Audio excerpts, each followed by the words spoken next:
And we are live. Woo! This is so bizarre. So I was testing um, basically YouTube live yesterday, and I realized that there was about like a 20-second lag from when I was broadcasting and when people would see the images. Um, so right now I'm speaking to you from the past, basically. Anyways, yeah, welcome. I am Jeffrey, and I am here in sunny Dublin. It is actually really sunny. Like, don't listen to what people tell you about Irish weather. Summer is here, or spring is at least. Um, yeah, so let me jump straight into it and pull out my fancy slides. Boom, there. That should do it. Hope you guys can see it right there. All right. So, introduction. That's me. That's the Cliffs of Moher, by the way. If you're ever here in Ireland, definitely check it out. There are these massive, massive cliffs in the west of the country, and oh man, just so breathtaking. Um, yep, that's me sitting out there enjoying the view. So I'm a New Yorker in Dublin, and started out in content, social media. I was fancied myself a writer, and probably watched too many episodes of Mad Men or something. So I was like, yeah, I'm gonna be a copywriter. And then um, when I got to Ireland, started a job at Stint Ireland, which was a company that did international education. So we would, help students, a lot of them from America, come over to Ireland for like a 3 month internship or a gap year. So I was doing marketing for them, and really became a what I call a full stack marketer. Well, I still wouldn't call myself a full stack marketer. There's still tons and tons to learn. There's always something to learn. But yeah, I've really just took to marketing. I love the strategy. Just being a natural big picture thinker.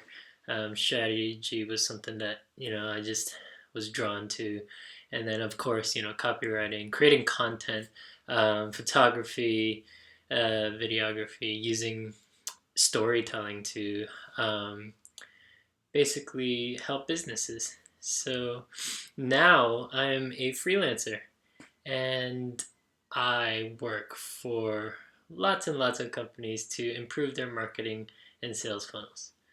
So that's the idea. And today's agenda. So I wanted to go through basically this is the structure of the day. You have big mistakes people make, um, building a strong foundation framework, the tactics for lead generation and nurture, um, wrap up. Oh, sorry about that. Did that? Okay, I think I hit something there. Okay, and then a little wrap up and what you need to do right now, because I'm always about action. Taking what you learned and implementing them in real life. And then there's a little Q&A where you can ask me anything you'd like about this webinar. All right, so let's get straight into it.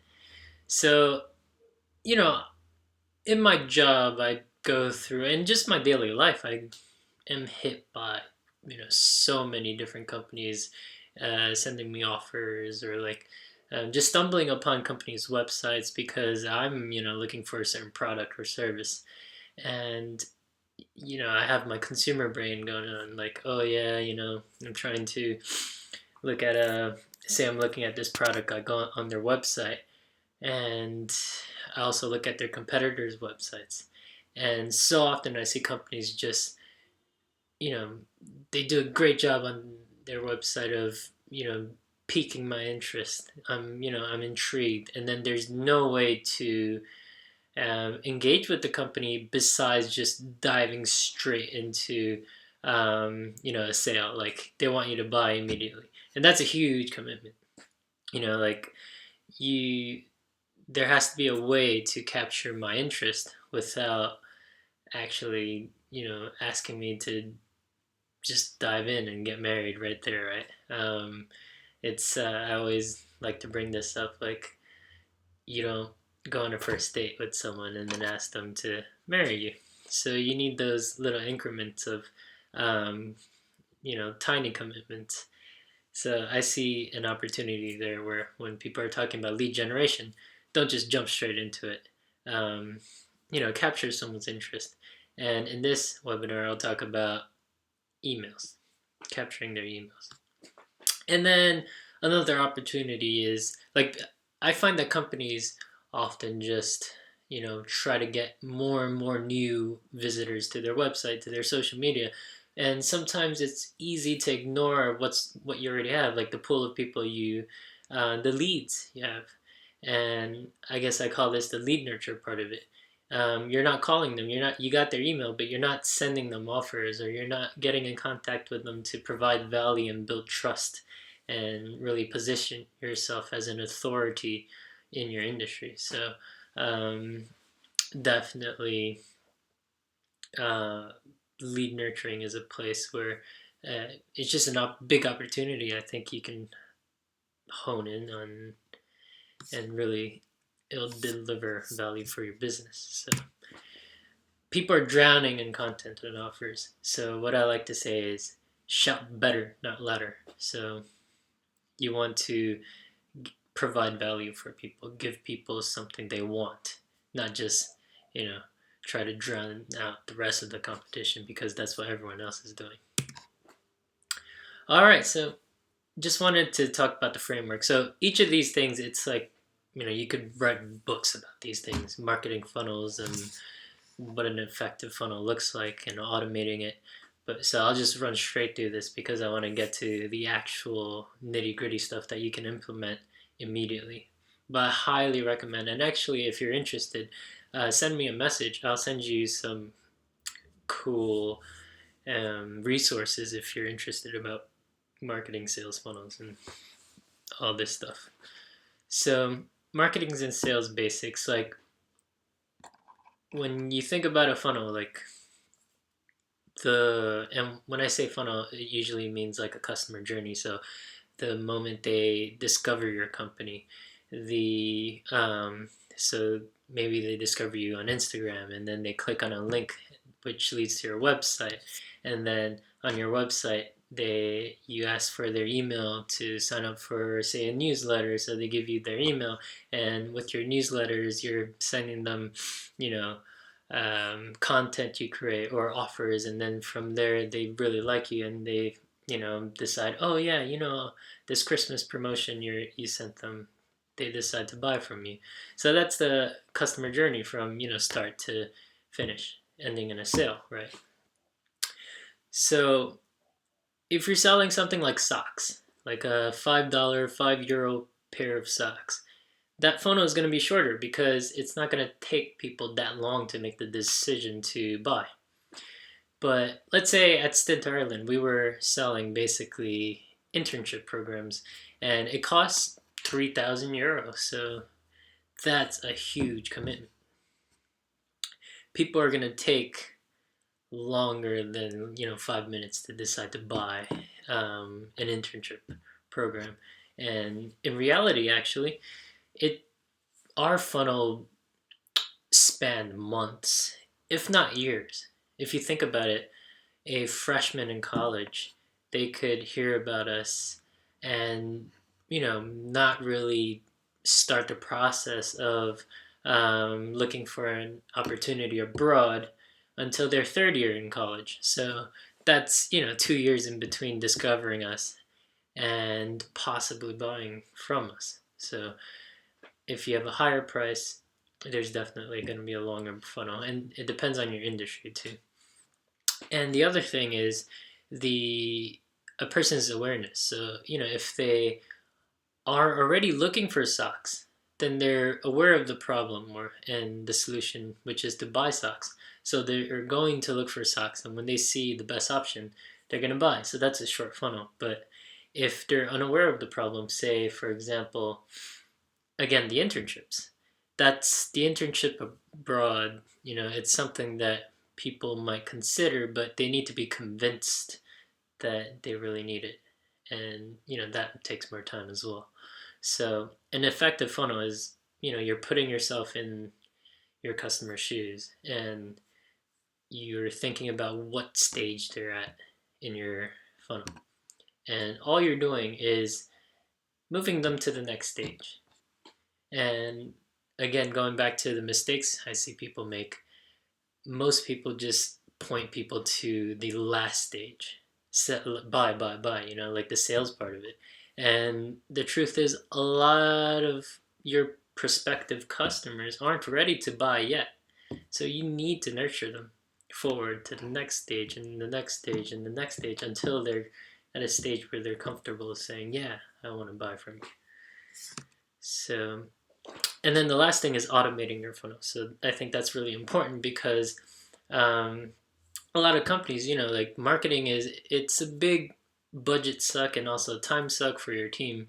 And you want to save as much of your time as possible. So being able to do the work, put it like, and there's software out there that just, puts your work on autopilot where it's doing the, grunt work for you. And like people are going through this funnel and they're going through the stages, the customer journey just on autopilot. And all you have to, and you have time to focus on, say, your product or like, growing your business in other ways. All right, so let's dive in to the tactics, which is what I wanted to talk about to you today. And mainly three things: content upgrades, email marketing drip campaigns, and the art of call to actions. So, number one, content upgrades. So, first of all, what are they? They can be, I don't know if you've been on a company's website and they ask you for your email in order to send you an ebook or, say, a downloadable toolkit or a webinar or an email course. Say for this webinar, I asked you for your email. That's really me generating a lead right there. So, yeah, that's the idea behind the content upgrade, where someone lands on your website and they're intrigued by what you have to offer, and you give them an option to get more from you in exchange for an email. So you ultimately have them on your system. And why do you want to have a content upgrade? Like, why is it beneficial to your business? Because it builds trust. If a content upgrade is usually something that provides value to the customer, it's not a sales pitch. So an ebook is something that is valuable to a customer at that point in time. So they see you as an authority, So trust, authority provides value, and that ultimately gives you a lead that, might be convinced that, oh yeah, Jeffrey seems like a cool guy. He knows what he's saying, and yeah, they'll be more receptive to my sales pitch when the time comes. And also, you want the email, because when you have that email, they are a lead in your system, and having that email, you're able to nurture those leads. So it's an opportunity for your business. So I want to give you an idea of what that looks like. And here you'll see a company called Intercom. They're like a pretty big startup nowadays. They're if you see the bottom right, actually, that little chat box right there, you'll see it on a lot of websites these days. So they are behind that. They're all about customer engagement, and they have a bunch of resources, and it's all free, about customer support, product management, and here are 2 pages where they just give it out for free. No, as they say right here, no crude PDFs, no sales pitches, just quality content. So people who are interested in, say, Intercom and starting out, if they're starting a startup, then that would be perfect for them. And they would click on that link, give them an email in exchange for that book. And Intercom now has a lead for their software. And here you can see another ebook, Intercom, on customer engagement. And if you're running a business, that's something that is definitely relevant to you. So you'll think, yeah, I want that free ebook. And you can see right here on the left-hand side that in order to get the free ebook, all you have to do is give an email. So HubSpot is, I highly recommend tuning into HubSpot's blog, because they're what they call an inbound marketing company, and they create inbound marketing software. So inbound marketing is basically the idea that if you create, it's all about the creating quality content in order to attract people to your website, because you're creating content that is relevant to a certain audience. They'll find that content and then become acquainted with you. So here, for example, if I had Googled link building email outreach templates, then I probably would have, landed onto this page, this blog post, 9 link building email outreach templates that actually work. And, as I read through this blog, I'll find it really helpful to me. And at the end of the blog, they have this thing on the right-hand side where they say, here's a free guide, 18 SEO myths to leave behind in 2017. Download now. So that's a perfect example of a content upgrade, where they answer a question I have and they say, well, now that we've given you this, content that fills your need, you must have more questions. And I probably do. And this new guide, probably addresses some of those new questions I have, which makes me want to click on that link, give them my email, and download that free guide. So yeah, that's content upgrades in action. Here again, HubSpot, 7 steps to documenting a content marketing strategy that works. And at the end, they show you a free guide, the first 100 days, how to succeed in your new marketing job. So they're assuming that someone who would read this article is someone who's starting a new marketing job, or might be in the future, so they'd be interested in, again, giving them their email to get that guide. And here, Femtrepreneur, they do a lot of free courses about for online entrepreneurs, about building a course, to sell to people online. So in this case, they were really helpful to me, because this was actually me doing my first webinar ever. So I used their resources to my advantage, and in exchange, I gave them my name and email. And I got the handy little checklist that helped me launch my webinar. So it's really a win-win for both parties, for you, your business, and your customers. And here's just a final one. So a guide to email copywriting, and then at the end of that content, there is a word-for-word email funnel that generated $400,000. And that's actually an example of a really, really good call to action. And we'll talk about call to actions later, the third part of this webinar. But you can see here why that would get you to give your email. It's like, ooh, this email funnel generated $400,000. How did they do it? And having access to that email funnel word for word, that is something that provides so much value to you as a reader, as an audience, and that's how they get you to convert. And on that note, we're going to talk about emails right now. Oh, before we do that, good content is timely and relevant. So it's just a good framework to work from. Um, your content. There's so much content out there, and there's, frankly, a lot of crap, and you don't want to create crap because if you create crap, people aren't going to trust you, and they're not going to see you as an authority.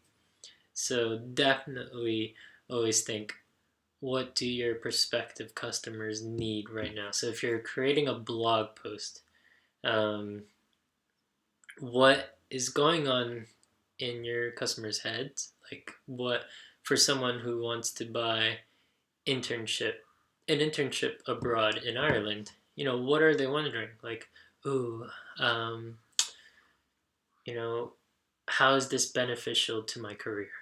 So that's something we would I address in our content. How is this? How is an internship abroad relevant to my career? How can it benefit my career in the future?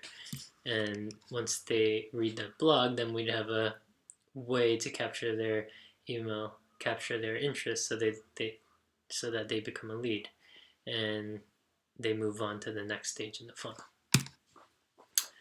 All right, so email marketing and drip campaigns.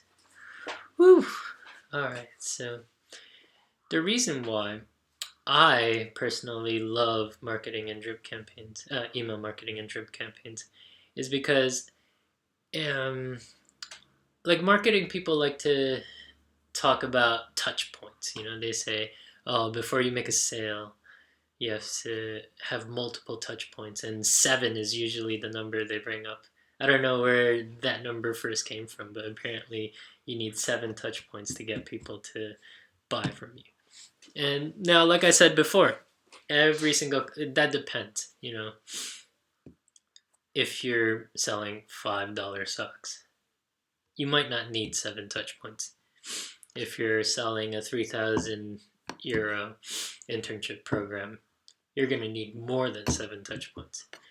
So it just depends on your company. But email marketing and drip campaigns, they're automated so that, you create the campaign, you put it on your email software, and it just goes, it runs. And every single email you collect from that day forward, they're going to go through that same email series that you put out there. So it goes on autopilot. You're introducing all these touch points to all your future leads, and there is a bit of tweaking involved too. You want to learn from your campaign, make it better. Your email subjects lines, you'll want to tweak them. The content in the emails, you want to tweak them to make them more effective. But ultimately, it's going to save you a lot of time in the long run. And like I said before, all good content, doesn't matter if it's in the form of a blog or social media or content upgrade or email marketing, it's going to, if it helps a customer, it's going to build trust, it's going to build authority and provide value. And that's always good. And finally, it really gives you the opportunity to sell, because that is ultimately what gets your business. It's what your business is about, making that sale and selling your product or service. And if you do the above, build trust, authority, and value, then your customer is not going to shy away from the sale. They'll actually be wanting it and even, waiting for it. Like, tell me more about, what you're trying to sell, because I want it, because you've helped me so much already. That's the attitude. So this is actually an email. Well, Noah Kagan, I signed up for his email series, or just newsletter, maybe 2 weeks ago, April 11th. Okay, about a month ago. But I do not think he has sold me anything yet. So far, all the emails I've gotten, and these are all the emails I've gotten, they're just providing value. Like, look at these emails. How to sell anything, how to earn money by asking, Nervous to send this email. Today I'm going to share my biggest asshole moment. One of the best cold emails I've ever received inside. What two ex-girlfriends taught me about sales. Things I like. So, there's a bit of like humanizing the business too. Like, you get to know the face behind the brand. But there's also nuggets of information that might help you. So, this lack of selling, it really um, builds trust. I know I keep saying that, but it really does. It's um, I know a lot of people don't like being salesy and being uncomfortable with it associating salesiness with sleaziness, and I think this is the perfect, like, in this day and age with social media and websites, emails, marketing like this. It's really easy to just be yourself. And when your prospective customers see who you are, they'll be more likely to buy from you if you resonate with them. So here it is. This is my own email marketing campaign. So on my landing page on my website, I have a bunch of landing page copy, and it all leads down to this free 5-day email course. And the email course is trying to attract my ideal customer. And my ideal customer is a small business or startup, because that's, where my experience lies. But I've really tried to design it for people who, want to grow their business, but might not have a big marketing budget or a big marketing team. A lot of small companies, they might have one person or two people working on their marketing. So this is really for them. And on the left, you'll see the 5-day course. So lesson 1, what the hell is marketing anyway? Don't just look pretty, flaunt your personality. Your biggest fan, the one who keeps on buying. How to skimp where entrepreneurs think they can do everything. Finally, what to do and when to do it. And then I have 2 wrap-up follow-up emails as well. And what I wanted to do, the way I structured this email course, was the lessons were purely educational. All I wanted to do was help whoever signed up. And, I don't care. Like, anyone can sign up. They don't have to want to buy from me. That's the thing. Like, I just wanted to help. And I think being authentic and trying to help, people will, get to know who I am. And also, they might become interested in what I offer um, in terms of my business. So in the wrap up, you'll see that's my email. The baby there, so pumped. Woo. Um, I basically highlight, look, now that the course is over, how are you getting on? Has anything changed for you? Hopefully with the course, business owners will know what to do next. But if what to do next is too overwhelming for them, or they don't think they can really achieve it by themselves or with their team, then I'm there, because I want to help grow their business. So that's where my offer comes in. I want to help, and I have 3 different services. There's I can work with strategy. I have a la carte services. So because I'm experienced in copywriting and content marketing, I can work on blogs, landing pages, email campaigns, social media, online ads, brochures, anything. And then there's also the holistic bundle, which combines the 2. And then there's a call to action to get in touch. So that email it's there. It just goes out to anyone who signs up. So I don't have to send out these 7 emails, every single time a new person signs up to my email list, which is great because I have time to work on other aspects of my business. So to tie everything together, the call to action, the why. Okay, so um, without a strong call to action, you can't get people to the next stage. You can write a great blog post. And also, the lack of a call to action won't get people to the next stage. And that's what I was talking about before. A lot of companies might have blogs, but they don't have a call to action. So people just read the blog, they think, oh, wow, that's helpful, and then leave the website. And that does nothing for your business. So you need to have a call to action, first of all. And the way I like to think about it is you're having a conversation with your prospective customer. So let's go back to the blog. If they happen upon your blog, it might be because they're on their search engines and they're wondering about a problem. They typed it in on Google, found your blog, which answers their question. And now that you answered their question, there's likely to be a follow-up question from that blog. And the call to action is the answer to that next question, that follow-up question. And it's, if you have a content, and going back to the content upgrade, if you have a content upgrade there, that's what's going to get people to click on that call to action saying, hey, yeah, I want to find out more. So yeah, thinking of it as a conversation really helps me, at least, thinking about how to structure it all.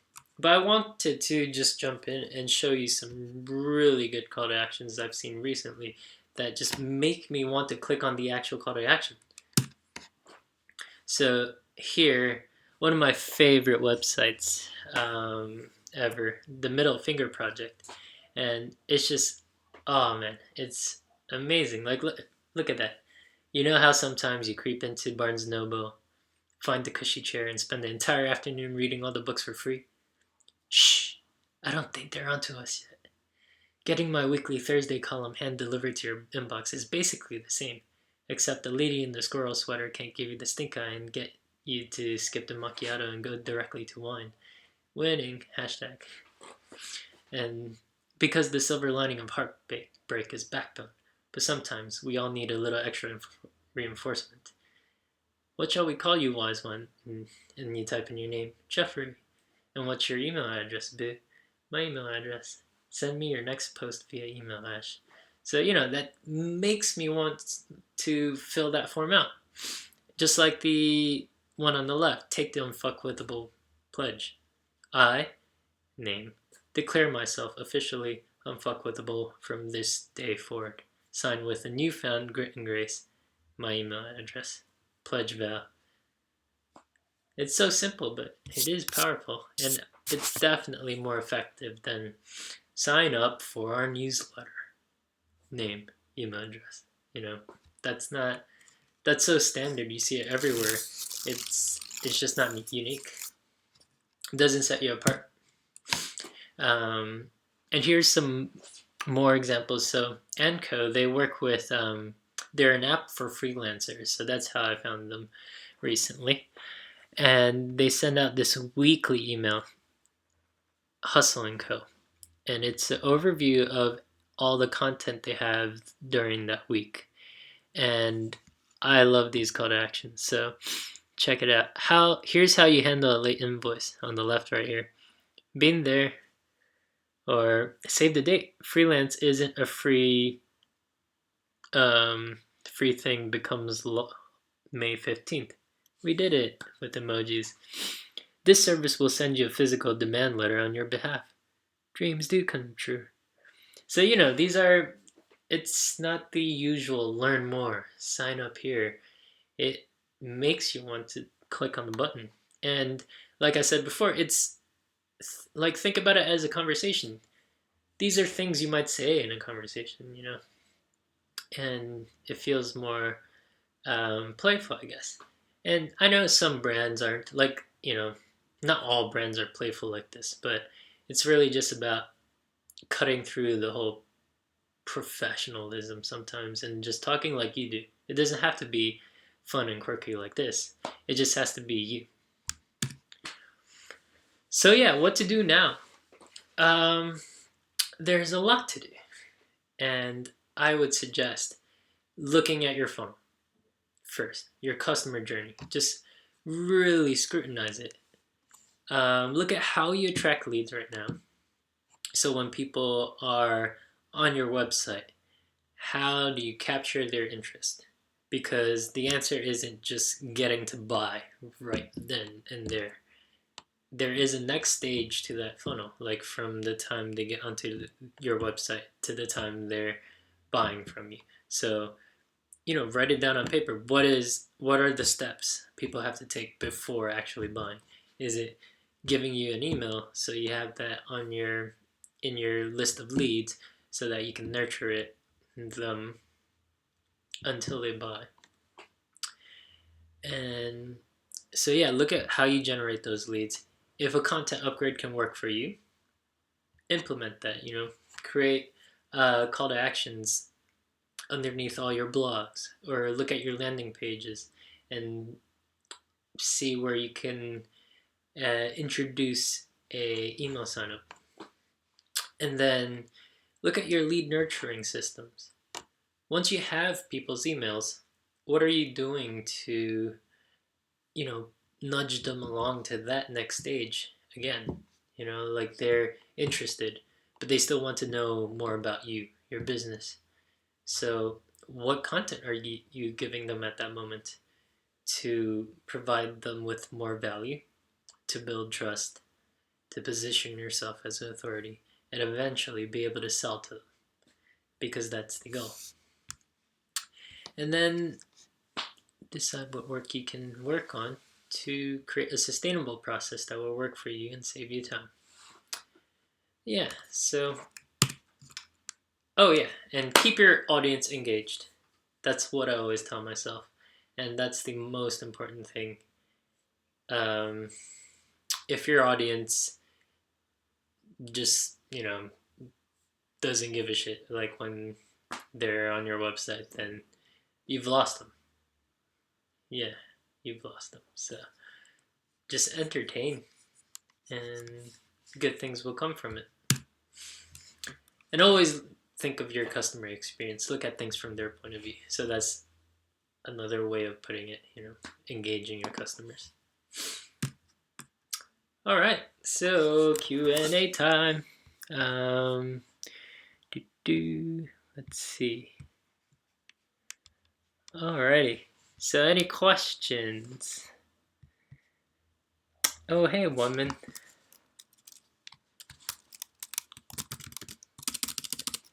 I'll just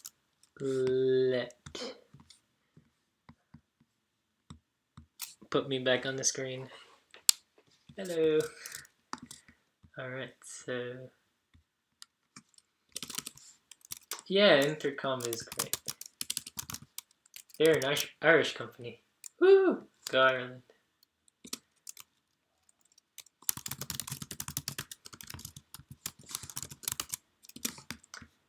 Ooh.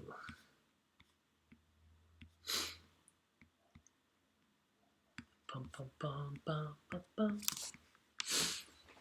Oh yeah, one other thing. So everything I mentioned, or everything I have up on the slides, I'll put together a list of all the links and anything that might be relevant and send it over in a follow-up email so you can refer back to that. And also, feel free to send me an email about anything really. If you have any questions, let me know. Woman. Yes, they are Irish. I think they have an office in San Fran or something now. But yeah, I think they were founded by like 2 or 3 Irish people or something. Ooh, Stacy. Thanks for stopping by. Alrighty. Well, if no one has any questions, I think it's time to log off. So have a great day. Enjoy the sunshine if you're here in Dublin where we have sunshine. And if you don't have sunshine, go watch Netflix. Bye.